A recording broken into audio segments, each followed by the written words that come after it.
The day Earth changed forever started like any other day on Mars Base Alpha.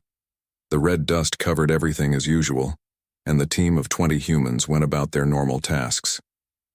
Commander Jack Miller stood by the main window, looking out at the red planet's surface. His job was to lead this team in their search for signs of water and maybe life on Mars. "Base to Miller, we have a strange reading on our sensors," said Tom, the communications officer. His voice sounded worried over the radio. Miller touched his helmet. "What kind of reading?" "Something big, moving fast, coming toward us." Before Miller could answer, a bright light filled the sky. It was not the sun or any spacecraft they knew, it was something else, something not made by humans. The light grew bigger and brighter until it touched down on the surface about half a mile from their base. As the dust cleared, they saw it clearly for the first time. It was a ship, but unlike any ship humans had built.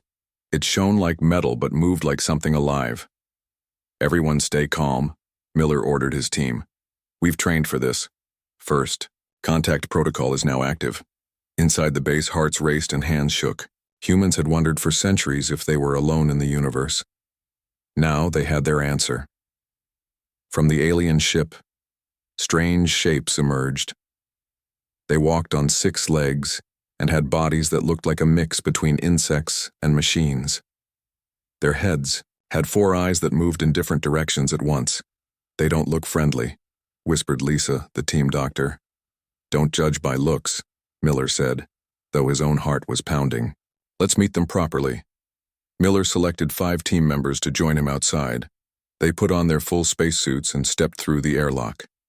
The red dust swirled around their boots as they walked slowly toward the aliens. The creatures stopped about 20 feet away. One stepped forward taller than the others. It made clicking and humming sounds. "We come in peace," Miller said, using the words humans had practiced for this moment in movies and books for years. The alien leader tilted its head, then raised a device. A beam of light shot out and scanned the humans from head to toe. Then, to everyone's surprise, it spoke in broken English. "Humans, we are Vrel. We watch your signals for long time. We come to learn." Miller felt a wave of relief. They could communicate. This was going better than anyone could have hoped. "We welcome you to Mars." "We are explorers from Earth," Miller replied. What happened next was just a series of misunderstandings, but ones that would change the course of human history forever. The Vrel invited the humans to their ship. Against his better judgment, Miller agreed. Inside, the ship was bigger than it looked from outside. Strange lights pulsed along the walls, and the air felt thick and warm. "Show biology," the Vrel leader said, pointing at the humans. "We share knowledge." Dr. Lisa stepped forward. "I think they want to exchange medical information. It makes sense. Different species, different biology." The Vrel seemed especially interested in human arms. One of them touched Miller's arm through his suit, then made excited clicking sounds to the others. "Movement parts very simple," the Vrel leader said. "We show you our healing now." Before anyone could react, 3 Vrel grabbed Miller. Their grip was surprisingly strong. The leader pulled out a device that glowed blue. "Wait!" Miller shouted. "What are you doing?" The Vrel didn't answer. The blue light turned into a cutting beam. With one quick motion, it sliced through Miller's suit, and his arm just below the shoulder. The pain was instant and overwhelming. Miller screamed as blood sprayed inside his suit. The other humans yelled and pulled out their weapons. "Why hurt?" the Vrel leader asked, genuinely confused. It held Miller's severed arm, examining it with its 4 eyes. "Grows back, yes? Like our limbs?" "No!" Lisa screamed. "Human arms don't grow back. You've killed him if we don't stop the bleeding." Chaos erupted. The humans dragged Miller back while pointing their guns at the Vrel. Lisa quickly applied emergency medical care using suit sealant to close the wound temporarily. "Mistake! Mistake!" the Vrel leader called after them. "We think humans regenerate like Vrel." But it was too late for explanations. The humans retreated to their base carrying their bleeding commander. They sealed the doors and prepared their defenses, though they knew they stood no chance against the advanced alien technology. Send the emergency signal to Earth, Miller gasped through waves of pain as Lisa worked to save his life. Tell them we met aliens and they are not friendly. The message was sent, a desperate call across the millions of miles of space. On Earth, military leaders received the distress call with shock and horror. Within hours, all of Earth's armed forces were on high alert. The Vrel ship remained on Mars, sending their own messages trying to explain the mistake. They didn't understand why the humans were so upset about a limb that they assumed would grow back. In their biology, lost limbs regrew within days, but humans didn't know this. All they knew was that aliens had attacked and mutilated their commander, and more alien ships might be coming. As Miller fought for his life in the medical bay of Mars Base Alpha, neither humans nor Vrel realized that this simple misunderstanding about biology would soon bring not just two species but three into a conflict that would change the galaxy forever. And somewhere in deep space, ancient beacons that humans had discovered and activated years ago began to pulse with new energy, sending signals far beyond our solar system, signals that would soon bring the most dangerous ships the galaxy had ever known. 3 weeks had passed since the terrible day on Mars. Back on Earth, Commander Jack Miller lay in a special room at the military medical center. His left shoulder ended in bandages where his arm had once been. Doctors and nurses moved quietly around him, checking machines and changing his medicines. General Adams stood by the window looking out at the city. His face was tired and worried. On the table next to him lay reports about the aliens called Vrel. They had sent many messages since the accident, trying to explain that they thought human arms grew back like their own limbs did. "How is he today?" General Adams asked the doctor. "Better. The wound is healing well," the doctor replied. "But he's angry. He wants to know what we're doing about the aliens." The general nodded. "Tell him we're working on it, and get him ready for the new arm." In another part of the building, a team of scientists worked day and night studying data from the alien ship. From what they could tell, the Vrel technology was at least 200 years ahead of human science. "Their weapons could destroy our entire fleet in minutes," said Dr. Ross, the lead scientist. "Their ship can move faster than anything we have. If they decide to attack Earth, we can't stop them." General Adams frowned. "Then we need to find someone who can."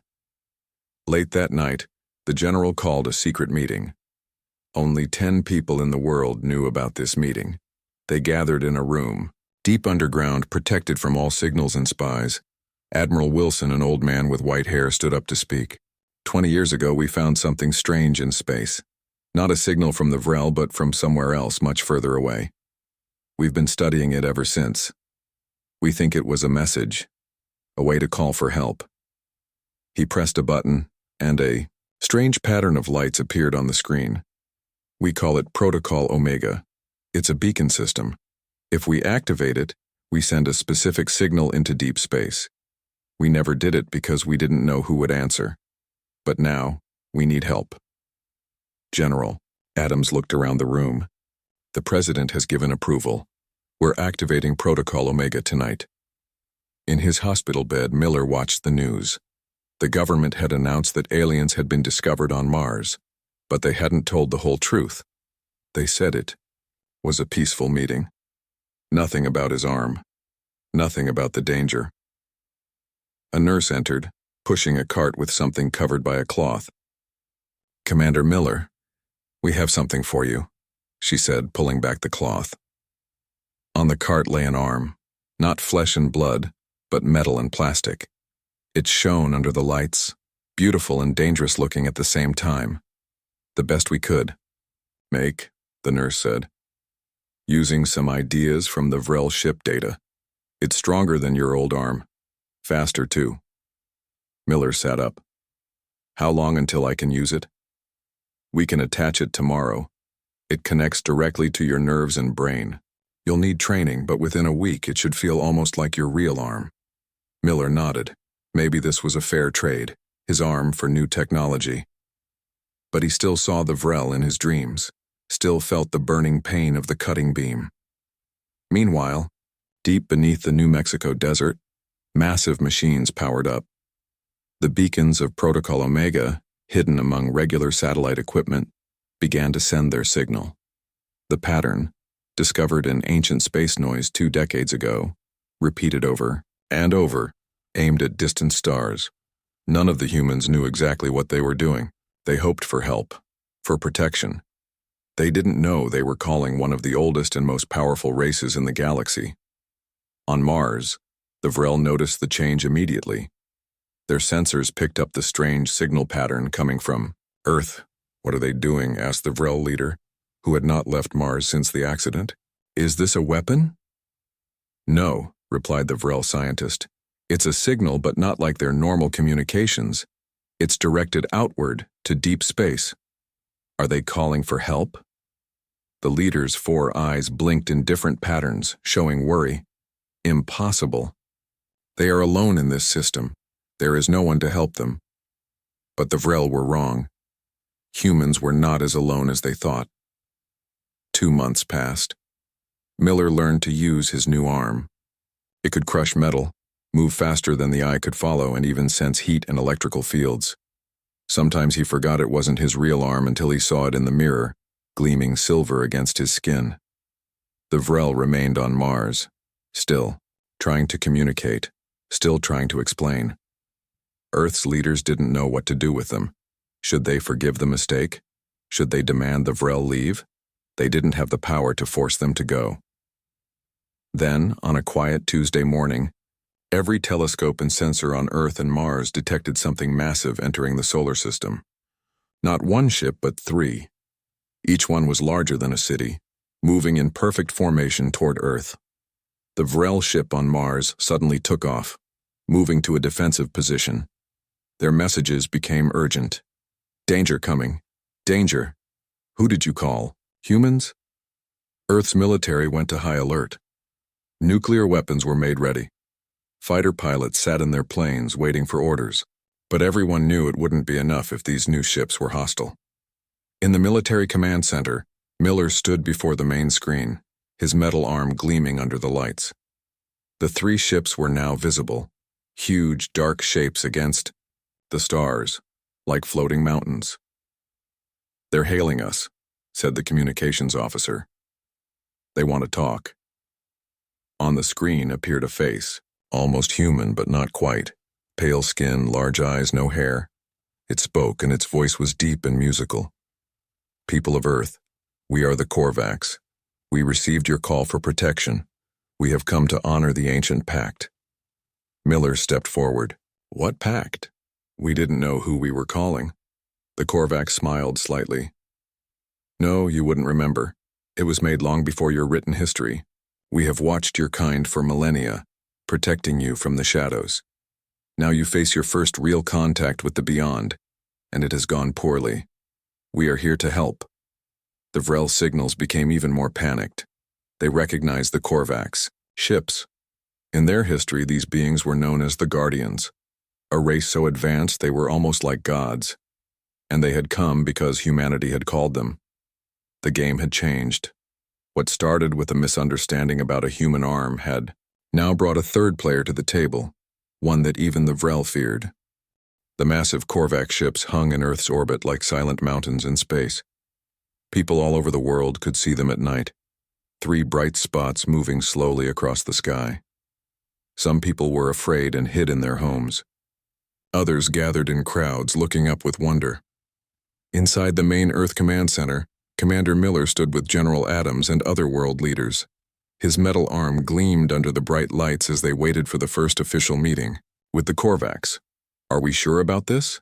asked the president, looking nervous. "Inviting them down to Earth?" Miller nodded. "They could have attacked already if they wanted to. They say they're here to help us." A large screen on the wall showed the Vrel ship, still orbiting Mars. Since the Corvax arrived, the Vrel had stopped sending messages. They just watched and waited. "The Corvax shuttle is entering the atmosphere," announced a young officer. "Estimated arrival in 5 minutes." Everyone in the room felt the weight of the moment. Humans were about to meet their second alien species face to face. The landing area was a large open field surrounded by military vehicles. Soldiers stood in perfect lines, not as a threat, but as an honor guard. Miller stood at the front with the welcoming committee, his heart beating fast. The Corvox shuttle landed without a sound. It was smooth and white, with no visible engines or windows. A door appeared in its side, and 3 tall figures stepped out. The Corvox looked almost human, but there were clear differences. They were taller, with pale blue skin and large, deep eyes. They had no hair, and their fingers were longer than human fingers. They wore simple white clothes that seemed to glow slightly. The leader stepped forward and bowed. "I am Nexus, speaker, for the Corvox. We are pleased to meet you properly, children of Earth." Miller stepped forward and bowed in return. "I am Commander Jack Miller. Thank you for answering our call, though we didn't know exactly what we were doing when we sent it." Nexus smiled. "That is often the way with young species. You found the old beacons and activated them without fully understanding their purpose, but that is why they were left for you to find, for when you needed us." The meeting moved to a large conference room. Security cameras recorded everything as world leaders asked questions, and the Corvox answered. "How do you know our language?" asked the Chinese president. "We have been watching your world for a very long time," Nexus replied. "We learn the languages of all the species we protect." "Protect from what?" asked General Adams. Nexus's expression grew serious. "There are dangers in the galaxy that young species like yours are not ready to face alone. The Vrel are not one of these dangers. They are explorers who made a terrible mistake. But there are others who would see your world as nothing but resources to take." "How long have you been watching us?" Miller asked. "Since your beginning," said Nexus. "We were there when your ancestors first looked up at the stars. We guided some of your early development, though we have been hands-off for many thousands of years. We believe species must develop on their own to become strong." The room fell silent as everyone took in this information. Humans were not alone, and never had been. The Corvox had been watching from the shadows of history. Meanwhile, in orbit around Mars, the Vrel were panicking. Their leader called an emergency meeting on their ship. "The Guardians have come," the leader said, using the old name for the Corvox. "In all our history, they have only appeared when a species is threatened. They think we are going to harm the humans." "We tried to explain our mistake," said another Vrel, "but they stopped listening after we cut off the human's arm. Now the Guardians will protect them from us," said the leader, "unless we prove we are not a threat." Back on Earth, the meetings with the Corvox continued for days. They shared some of their technology, medicines that could cure many human diseases, clean energy systems, and better space travel methods, but they refused to share weapons or anything that could be used to harm others. "You must learn to use power wisely before you can have more of it," Nexus explained. "This is the way of growth for all species." Miller spent much time with the Corvox. They were interested in his metal arm and improved it with their technology. Now it could do even more amazing things, almost like magic to human eyes. One week, after the Corvox arrived, the Vrel finally sent a new message. They requested a meeting with both humans and Corvox. "We should hear what they have to say," Miller told the others. "The accident with my arm was terrible, but I believe it really was a mistake." Nexus agreed. "The Vrel are not evil, just different. They truly did not understand that removing your arm would cause permanent damage." A meeting was arranged on a neutral space station between Earth and Mars. Miller would represent humans, Nexus would represent the Corvox, and the Vrel leader would come for their species. As Miller's shuttle approached the space station, he looked out the window at the stars. 3 species that had never met before were about to sit down and talk. The future of Earth might depend on what happened in this meeting. The space station was simple, one round room with a table in the center. Miller arrived first, then Nexus. They waited nervously for the Vrel. When the Vrel leader entered, Miller was shocked. The alien looked different from before. Its body was smaller, and 2 of its 6 legs were missing.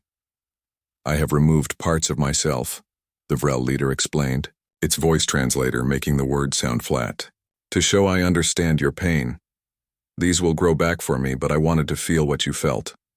Miller was speechless. He hadn't expected this. "We can begin again," Nexus said quietly.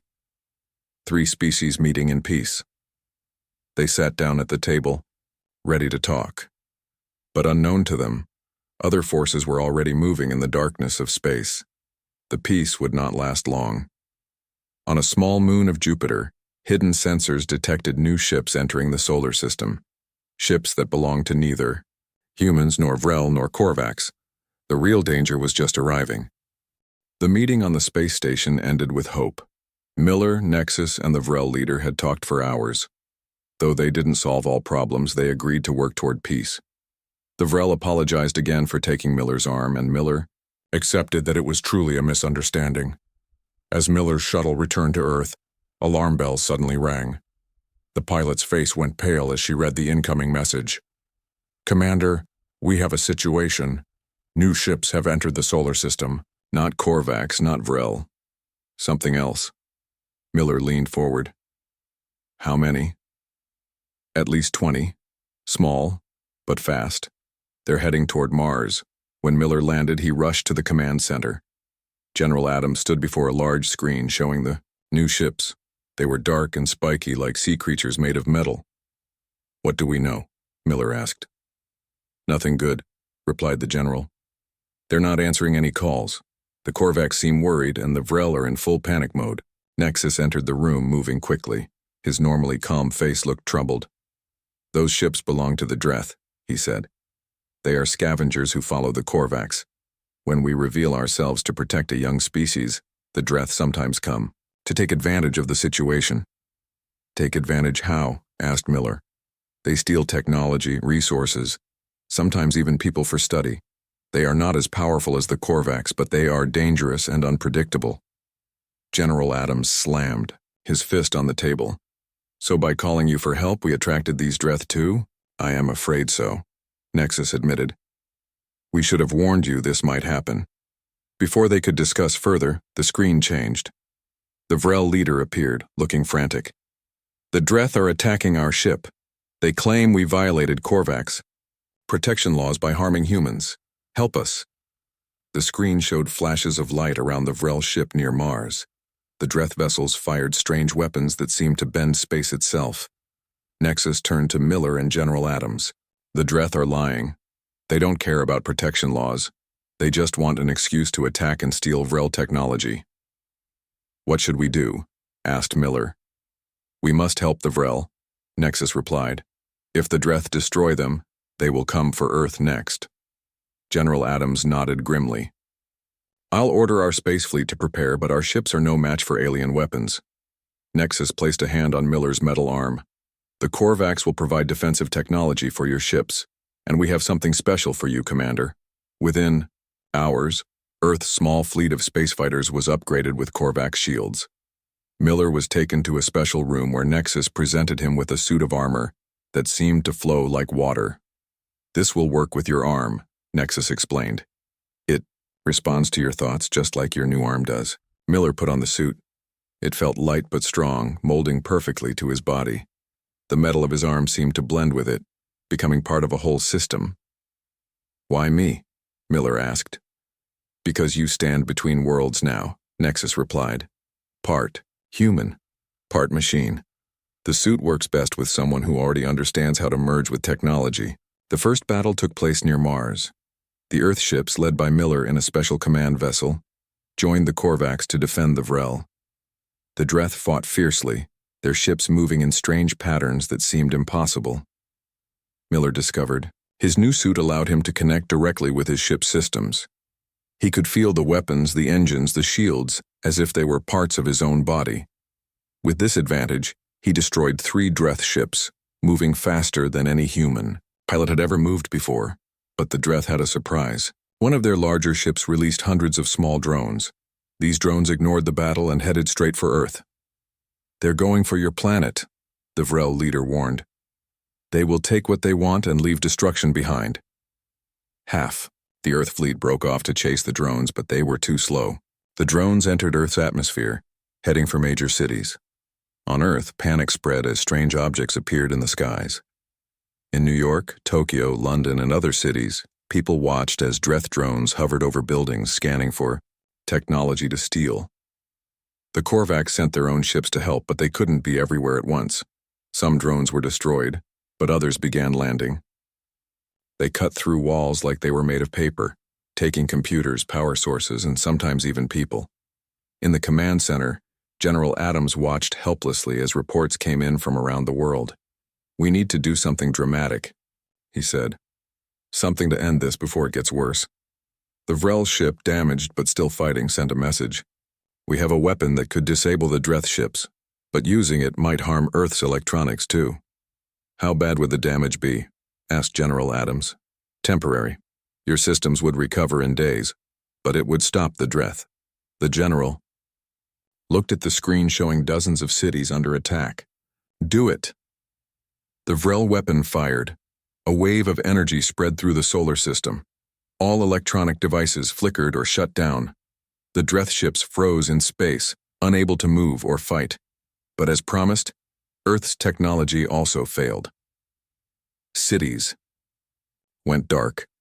Communication stopped. Even Miller's amazing suit and arms stopped working. For 3 days, Earth remained in darkness. People used candles and old radios that weren't affected by the energy wave. They waited and worried about what would happen when the power returned. When systems finally came back online, the situation had changed dramatically. The Dreth ships were gone. The Corvox had captured them while they were disabled. The Vrel ship was badly damaged but still there.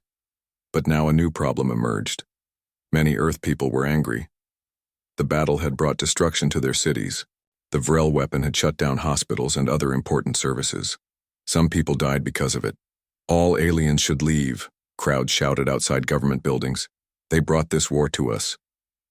Miller, his arm and suit working again, stood before the United Nations. He had seen the best and worst of 3 different species now. He knew there had to be a better way than more fighting. "We need to work together," he told the world leaders. "The Dreth attacked because they saw us as divided and weak. We must show the galaxy that humans, Corvox, and Vrel can stand together." But, even as he spoke, new threats were gathering. The Dreth were just the beginning. Other alien races had noticed Earth now. Some came with curiosity, others with darker purposes, and the biggest test was still to come. 1 month after the Dreth attack, Earth was still recovering. Cities were being rebuilt. People were trying to return to normal life, but things had changed forever. Humans now knew they were not alone in the universe, and the universe was not always friendly. In the new International Space Center built in Geneva, representatives from Earth, the Corvox, and the Vrel met daily. They were trying to create a peace agreement, but progress was slow. Trust was hard to build after so much fighting. Miller walked through the halls of the center, his metal arm now decorated with symbols from all 3 species. He had become a symbol himself, the human who lost an arm but gained understanding. "Commander." "Miller," called a young assistant running toward him. "Emergency meeting in the main hall. The sensors have detected something big." Miller hurried to the meeting room where screens showed a massive object moving toward Earth. It was bigger than any ship they had seen before, almost the size of Earth's moon. "What is it?" asked General Adams, who looked like he hadn't slept in days. Nexus, the Corvox leader, stood very still, his large eyes fixed on the screen. "It is a Dreth world ship, their entire civilization in one vessel. They must have called for reinforcements after we captured their scout ships." The Vrel leader clicked its mouthparts nervously. "This is beyond anything we expected. The world ship carries weapons that could destroy planets." President Wilson, who had aged 10 years in the past month, turned to the aliens. "Can your people stop this thing?" Both Nexus and the Vrel leader looked uncertain. "The Corvox have powerful ships," Nexus admitted, "but not enough to face a world ship. The Vrel weapon that disabled the smaller Dreth ships would have no effect on something this large." The room fell silent as everyone realized what this meant. Earth was facing a threat it could not survive. Miller looked at his metal arm, then at the faces around him, human, Corvox, and Vrel. An idea began to form in his mind. "What if we don't fight them?" he asked. Everyone turned to look at him. "The Dreth came because they saw division between our species," Miller continued. "They attacked the Vrel because they thought the Corvox and humans would not defend them. What if we show them we're united now? How would we do that? Asked President Wilson. Miller took a deep breath. I'll go alone to meet them. One ship, one human. I'll bring something from each of our worlds to show our unity. The room erupted in argument. It was too dangerous. It was foolish. It wouldn't work. But in the end, they had no better plan. 2 days later, Miller piloted a small ship toward the massive Dreth world ship. His enhanced arm controlled the ship perfectly.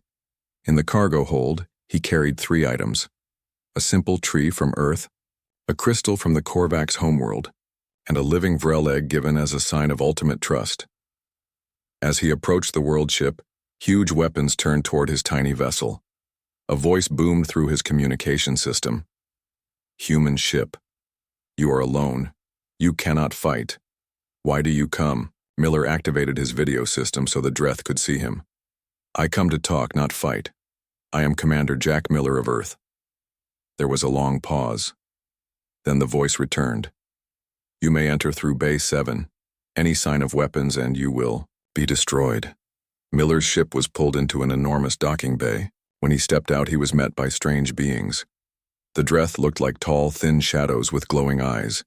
They moved like smoke but seemed solid enough to hold weapons pointed at him. They led him through corridors that seemed to go on forever, until he reached what must be their command center. A circle of Dreth surrounded one larger figure seated on a floating platform. I am Overlord Kust, the large Dreth said. Why has a single human come to face the might of the Dreth? Where are your Corvox protectors? Where are the Vrel who harmed you? Miller stepped forward. They are waiting to see if diplomacy can succeed where weapons might fail. Diplomacy? The Dreth overlord made a sound like harsh laughter. The Dreth take what we want. We saw your arm was taken. We saw the Corvox come to protect you. We know the pattern. A weak species calls the Corvox, and resources are locked away from those who would use them better. Miller raised his metal arm. Yes, I lost my arm. The Vrel took it by mistake. But look what came from that loss. He activated his arm's special functions. It glowed with light, showing the combined technology of human engineers, Corvox enhancements, and Vrel organic components. This arm is stronger than my old one. I am better because of what I lost. And our 3 species are stronger together than apart. Miller opened the containers he had brought. Earth gives life, he said, showing the small tree. The Corvox give knowledge, he continued, displaying the crystal that glowed with stored information. And the Vrel give future, he finished, revealing the egg that pulsed with potential life. We offer to share all of this with the Dreth, not as separate species fighting for resources, but as allies. The Dreth overlord was silent for a long moment. Then it moved closer to examine Miller's arm. You have done what no species has done before, the overlord said finally. You have taken parts from each world and made something new. The Dreth have always taken by force because no one would share willingly. We will share, Miller said firmly, but as equals, not as victims. For 3 days, Miller stayed on the world ship, talking with the Dreth overlord. When he finally returned to Earth, he brought a peace agreement, unlike any in human history, a 4-way pact between humans, Corvox, Vrel, and now Dreth. 6 months later, the first joint colony was established on Mars. With members of all 4 species working together, the Corvox shared their knowledge, the Vrel their biological skills, the Dreth their incredible building abilities, and humans their creativity and adaptability. Miller stood on a hill overlooking the new colony, his metal arm gleaming in the red sunlight of Mars. Next to him stood representatives of the other species, all watching their peoples work together. From one mistake came understanding, said the Vrel leader. From one arm came peace. Miller smiled. Sometimes losing something opened the way to gaining much more. His missing arm had led to an alliance that would reach to the stars, and somewhere, in the vastness of space, other species watched and wondered about the strange alliance forming in the solar system, an alliance born from a mistake about a human arm that didn't grow back.